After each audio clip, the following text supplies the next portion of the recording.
Bonjour, mon nom est Pierre Guéros, je suis parfumeur senior chez Symrise.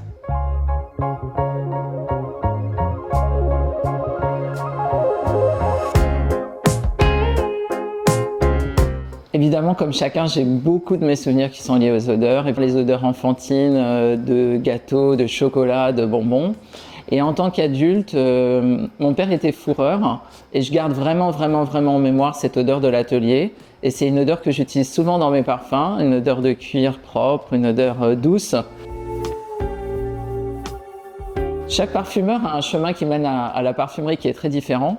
Le mien est assez particulier, je viens d'une famille où on n'utilisait pas du tout de parfum, ni ma mère ni mon père.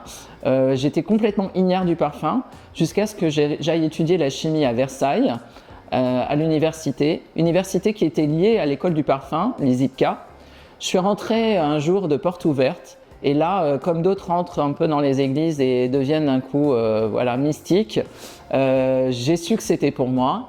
Et ensuite, j'ai essayé d'intégrer l'école, j'ai assez bien performé et c'était le début de mon chemin en tant que parfumeur.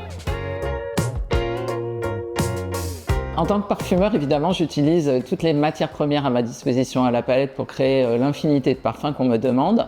Mais en tant qu'individu, j'ai des matières premières que j'adore et que j'utilise un peu plus couramment que les autres. Par exemple, le vétiver. Le vétiver, ça fait partie des matières premières que je trouve à la fois facettées, extraordinairement fraîches, boisées, fumées, avec beaucoup de potentiel d'harmonie et de mélange.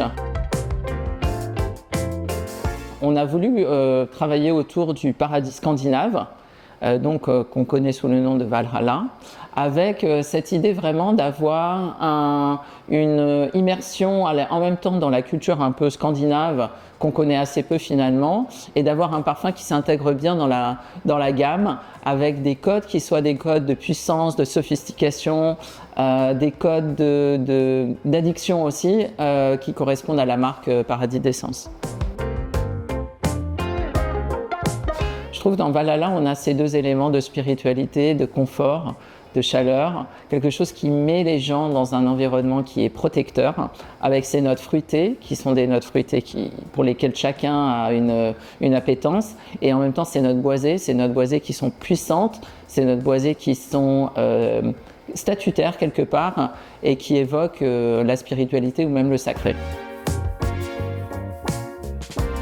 Moi, je pense que ce qui pourrait être intéressant, c'est d'imaginer le mot rare comme un moment qui est exceptionnel.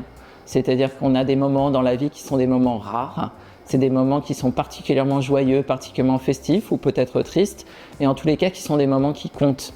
Quand on pense rare, on peut penser aussi à quelque chose qui soit spontané, qui soit fugace. Et c'est comme ça que j'ai envie d'interpréter le mot rare, comme quelque chose d'exceptionnel.